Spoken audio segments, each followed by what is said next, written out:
अस्सलामुअलैकुम। D set का notification आ गया है। 8 जून से 30 जून तक एप्लीकेशन दाखिल करने की तारीख़ है। 30 जून लास्ट डेट है। डी सेट में 100 क्वेश्चंस पूछे जाते हैं।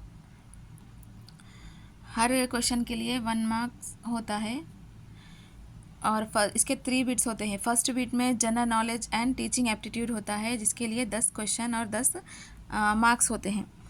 और सेकेंड पार्ट में होता है जनरल इंग्लिश एंड उर्दू, इसके लिए 30 मार्क्स होते हैं। जनरल इंग्लिश के लिए 10 मार्क्स और जनरल उर्दू के लिए 20 मार्क्स।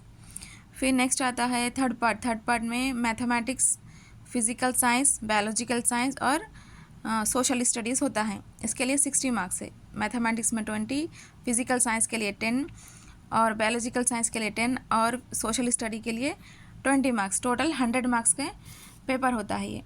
और ये CBT मोड पर है, ये ऑनलाइन मोड पर ये टेस्ट मुनक्किद होगा।